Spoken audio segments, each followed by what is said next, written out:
இது தமிழக சட்டசபை தேர்தல் குறித்தான கட்டணம் செலுத்தப்பட்ட விளம்பரம். தலைவன் என்றால் ஐயா ஸ்டாலின் மீது 1000 விமர்சனம் எனக்கு உண்டு. அரசியல் இல்லையோ, ஆனாலும் இரவோடு இரவாக தூக்கத்தை குறைத்து வந்து நின்னார்ல. தலைவன் அப்படிங்கறதுல உங்களுக்கு இந்த பேரை கேட்டோன்னே என்ன மனசுல தோணுது? ஸ்டாலின். எஸ். அக்கினி நெஞ்சில் குமுறும் எரிமலை கட்டின கலட்டும் ஆத்திரகாரா, அந்த குருதி அடிமொழி வேரில் அனலை திரட்டும் தைரியகாரா, கலியுகம் தேடி கடலால தாண்டி வந்தாயே நீ கரிகாலா. அரவணைக்கிற போக்கு, அதை பேசி சரி செய்கிற போக்கு கலைஞரை விட திரு ஸ்டாலின் வந்து ஸ்ட்ராங்கா இருக்குன்னு நினைக்கிறேன். ஸ்டாலின் இஸ் மோர் டேஞ்சரஸ் தேன் கருணாநிதி. அதை இன்னைக்கு ஸ்டாலின் நிரூபித்துக் கொண்டிருக்கார். நீ கரிகாலா, கலியுகம் தேடி கடலால தாண்டி வந்தாயே நீ கரிகாலா.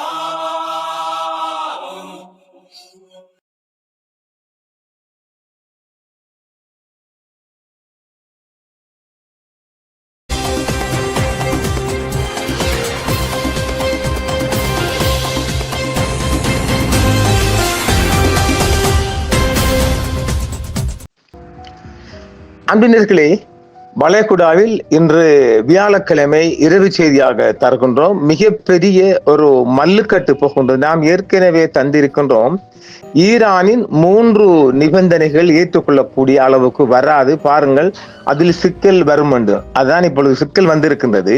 சிக்கல் என்ன? ஈரான் யுரேனியத்தை நாங்க செறிவூட்ட நாங்க அணுகுண்டு செய்வதற்காக அல்ல, எங்கள் மின் உற்பத்தி நிலையங்களுக்கான எங்களுடைய தேவைகளுக்காக நாங்கள் யுரேனியம் செறிவூட்டல் செய்ய வேணும் என்று சொல்லி அது இருக்குத்தானே. இரண்டாவது, நாங்கள் ஒரு ஜலச்சந்தியில் நாங்கள் ஒரு சுங்க வரி அறவிட போகின்றோம், அதுக்கும் அவர் ஏற்றுக்கிட்டார். அடுத்து என்ன, இவங்க இந்த பெர்சியன் மொழியில அவங்களோட பெர்சியன் மொழியில கொடுத்தது ஆங்கிலத்தில் நீக்கப்பட்டு கொண்டு ஒரு பிரச்சனை போய் கொண்டிருக்கு இல்லையா. லெபனானும் எங்களது தாயகம், எங்களது நேச நாடு, அந்நிய நாடு, சகோதர நாடு இல்லையா, அதுல தாக்குதல் தொடுக்க கூடாண்டும் சொல்லியிருக்கிறது. ஆனால் என்னுடைய பார்வையில் அதை இஸ்ரேல் ஏற்றுக்கொள்ளலை. நாம சொல்லிக்கிறோம் இல்லை, அமெரிக்கர் ஏற்றுக்கொண்டா நாங்க நேற்று வேண்டும், நேற்று இதை குழப்ப வேண்டும், தொடர் தாக்குதல் தொடுக்க வேண்டும், இந்த யுத்தம் அமைதி பெறக்கூடாது என்ற நோக்கத்தில் நேற்று மிகப்பெரிய, இதுவரைக்கும் லெபனான்ல இல்லாத ஹெவி அட்டாக், 250 பேர் காலி, 800 கிட்டத்தட்ட 1000 பேர் காயம். அந்த அளவுக்கு வெறி கொண்டு நேற்று லெபனான் மீது தாக்குதல் தொடுத்திருக்குது. அதுதான் ஈரானுக்கு ஒரு எரிச்சலூட்டிய விடயமாக உடனடியாக ஜலச்சந்தியை மூடி இருக்கின்றது.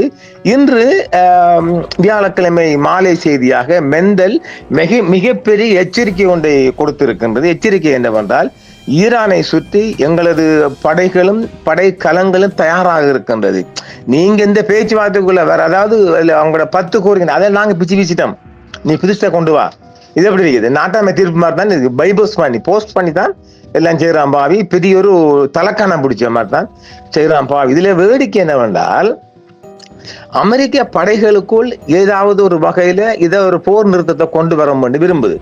அப்ப இங்க அமெரிக்காவோட படைகள் சொல்லதை கேட்டுக்கிட்டு அங்க ஈரான் பக்கம் சமாதானம் போற, ஆனா அங்கிருந்து இஸ்ரவேலில இருந்து அழுத்தம் வருதுஞ்சா, நம்முடைய இலக்கை நாம அடையல. நம்முடைய இலக்கு என்ன? உங்க மேல எங்க மேல குண்டை போடுறான், அணுகுண்டை செய்ய போறான், செஞ்சு இறுதி ஸ்டேஜ்ல இருக்கிறான், ஃபைனல்லா அது செய்ய போறான். நாம அதை அடையலையே. அப்ப இஸ்வான் சிட்டில எல்லாம் இருக்குது, நாம அதை அடையணும். அவங்களோட புஷர், அவங்களோட நியூக்ளியர் பிளான்ட மீண்டும் தாக்கணும். அதுலயும் சொல்லியிருக்காரு, என்னது, நாங்க B2 பங்கர் பிளாஸ்டர் மூலம் அதை நாங்க தேடணும் சொல்லி. அவங்க அங்கெல்லாம் தேடுற அளவுக்கு இல்லை, அது 100 அடிக்கு பெரிய பாதுகாப்பா அது இருக்குது, அது ஒரு விடயம். அப்ப இவைகளெல்லாம் ஏற்றுக்கிட்டு, அதாவது அமெரிக்கோட படைகளும் அதிகாரம் சொல்ற பக்கம் நின்றால் ஈரான் பக்கம் நிக்குது இந்த மெண்டல். அப்புறம் அங்கிருந்து அவன் போன் பண்ணி அவன் வந்து குழப்புறான். இது 2 கட்ட நிலையில் இருக்கு இந்த மெண்டலுக்கு நாம ஏற்கனவே சொன்னோம் தானே, அது சொந்த புத்தி இல்லை, அது கேட்பார் புத்திலாம் இயங்குது. மெண்டல் நேற்றுக்கு நேரம் மாறுது என்று வளைகுடா சந்தியிலிருந்து ஏராளமான கப்பல்களை ஈரான் திருப்பி அனுப்பியிருக்குது. அங்கள பதட்டம் இன்னும் அதிகரித்த வண்ணமே இருக்கின்றது. இந்த பக்கத்தால எங்கது லெபனான் பக்கம் தொடர்ச்சியான பதட்டம், இன்றும் காலையிலும் தாக்குதல், அது வேற செய்திக்குள்ள போகலாம். இப்படி ஏராளமான தாக்குதல்களும் இந்த அமைதியை குழப்ப வேண்டும் என்று இஸ்ராயல் கங்கணம் கட்டி கொடுக்கிறான். அவனுக்கு எப்படியாவது இதை குழப்பி ஆகணும். என்றால் சமாதானம் போனா அவனுக்கு வழி இல்லை. ஏதோ ஒரு வகையில அவனுக்கு இதை குழப்பி ஆகணும். இந்த வேளையில ஏற்றுக்கொள்ள முடியாத இஸ்ரேலிய தாக்குதல்களை பிரான்ஸ் கடுமையாக சாடி இருக்குது. போர் நிறுத்தத்தில் லெபனானையும் சேர்க்க வேண்டும் என பிரிட்டன் கூறியிருக்குது. அது நல்ல ஒரு முடிவு. பதில வெள்ளதான் ஐயா. எதிரிகளுக்கு வருத்தம் அளிக்கும் பதிலடியை கொடுப்பதற்காக எதிர்ப்பு படைகள் IRGC தளபதி பாராட்டி இருக்கின்றார். அதேபோல ஈரான் போரில் ஏற்பட்ட தோல்விக்கு மத்தியில் டிரம்பின் போர் அதிகாரங்களை கட்டுப்படுத்த அமெரிக்க செனட் மீண்டும் ஒரு மிகப்பெரிய நகர்வு செய்கின்றது. அது குறித்து நாம் தனியாக தரப்போறோம். ஏனெனில் இவர் மெண்டல் பதவியை பறிக்க போறாங்க இதுக்குள்ள, எங்களுக்குள்ள, அமெரிக்காவுக்குள்ள. இதேவேளை இஸ்ஃபஹானில் அமெரிக்க விமானி மீட்பு என்ற போர்வையில யுரேனியத்தை தான் தேடிக்காங்க. அப்ப யுரேனிய நீங்க எல்லாம் போய் கண்ணபோதிக்கு தூக்கிறளவுக்கு ஈரான் வச்சிருப்பான், அவன் பெரிய பாதுகாப்பா வச்சுக்கிறான். அதை நான் சொல்லல, இஸ்ராயல் தான் சொல்லிருக்கு. 100 அடிக்கு மேற்பட்ட ஒரு இடத்தெல்லாம் வைக்கப்பட்டிருக்கின்ற. அதெல்லாம் லேசிப்பட்ட காரியம் இல்லை. எல்லாருக்கும் அந்த ரகசியம் தெரியாது இல்லை. அது ஈரானின் மிக உச்ச தளபதிகளுக்கு மாத்திரம்தான் அது தெரிஞ்சிருக்கும். அது ஒரு விடயம். அப்படி போக லெபனான் காசா மீதான தனித்தனி இஸ்ரேலிய தாக்குதல்களில் மேலும் 3 பத்திரிகைகள் கொல்லப்பட்டிருக்கிறாங்க. இன்றைக்கு இதெல்லாம் வியாழக்கிழமை லேட்டஸ்ட் செய்திகளா. இதே நேரம் அவங்களோட உயர் ஹிஸ்புல்லாட ஒரு உயர் தலைவரும் தளபதியும் கொல்லப்பட்டிருக்கிறாங்க. இப்படி இதே நேரம் அமெரிக்க இஸ்ரேலிய அச்சுக்கு எதிரான ஈரானின் வெற்றி அநீதிக்கு எதிரான அரணாக இஸ்லாமிய குடியரசை உறுதிப்படுத்தும் சொல்லப்படுது. ஏராளமான தொடர் தாக்குதல்கள் லெபனான் மீது தொடர்ந்த வண்ணமே இருக்கின்றது வடக்கு பகுதியாக. அது இஸ்ரேலின் முழு நோக்கம் ஏதோ ஒரு வகையில இந்த சமாதானத்தை குழப்பணும். அவன் விரும்ப மாட்டான். நான் ஏற்றிய சொன்னமில்லை, அவன் ரத்த வரை பிடிச்ச வேங்கைகள், அவனுக்கு ரத்தம் குடிச்சுக்கிட்டே இருக்கணும், ரத்தத்தை மோந்துகிட்டே இருக்கணும். ஆக இஸ்ரேலுக்கு இது பிடிக்கல. அமெரிக்க மெண்டல் ஒரு சமாதான போருக்குள்ள இந்த சமாதான போக்குக்குள்ள போறத இதை விரும்பல.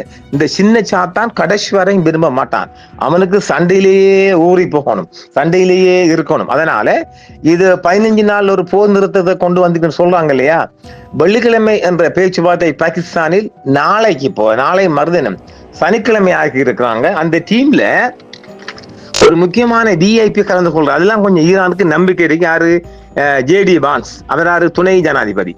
அவரைத்தானே ஜனாதிபதியை அமெரிக்காவுக்குள்ள கொண்டு வரதுக்குரிய நகர்வுகளை செஞ்சு கொண்டு இருக்கிறாங்க. அவரு பேச்சுவார்த்தைக்கு போறாங்க. விட்ஹாப் வேற அந்த மத்திய கிழக்கு பிரதிநிதி, இவர் அந்த மெண்டல்ல பிரதிநிதி ரெப் அவரும் போறாரு. இவர்ட மெண்டல்ல மகள்ல மாப்பிள்ள போறாரு இல்ல, ஜெராட் குஷ்னர்.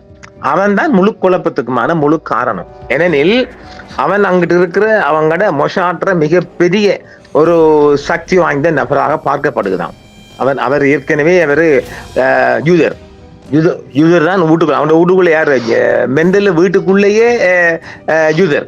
அதனால ஒரு முடிவு எடுத்தால் மறுமுடிவை குழப்புறான் இஸ்ராயல். இஸ்ராயலுக்கு இந்த சமாதான போக்கு பிடிக்கவே இல்லை. அது கடைசி வரை நடக்க வாய்ப்பும் இல்லை. அதனால அவனுக்கு சண்டை தான் போகணும். அவனுக்கு ஈரானை வழி பண்ணணும். அவனுக்கு இஸ்ரேலுக்குள்ள நீங்க இன்னும் பல கட்டிடங்களை அழிச்சாலும், இன்னும் மக்கள் அழிந்தாலும் அவனுக்கு சண்டை தான் போகணும். மக்களை பத்தியெல்லாம் அவனுக்கு கவலை இல்லை. அதானே 50 பேர்களுக்கு மேல் கூடாதுன்னு ஒரு ஆர்டர் போட்டுக்கிறாங்களே. என்னன்னா மக்கள் ஆர்ப்பாட்டம் எடுப்பக்கூடாதுன்னு சொல்லி. அப்ப ஆக மக்கள் அங்கே உள்ள இஸ்ரேல் மக்களையும் கட்டுப்படுத்துறான். அந்த மக்கள் எடுக்கணும் தொடர் போராட்டம், ஆட்சி மாற்றம் கோரி. இதேவேளை அமெரிக்காவுக்குள்ள பல வகையிலும் இந்த மெண்டலை தூக்கிட்டு அவங்களோட 25வது சரத், அதை நாங்கள் பிறகு தாரோம்.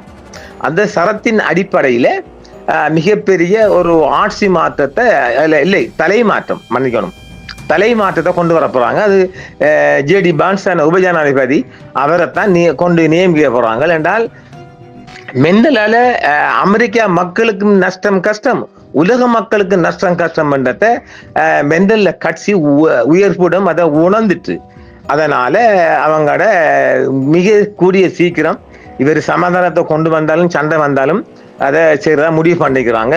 ஆனால் இந்த 15 நாள் ஒரு நாள் போய்த்தா இன்னும் 14 இன்னும் 13 நாள் இருக்குது.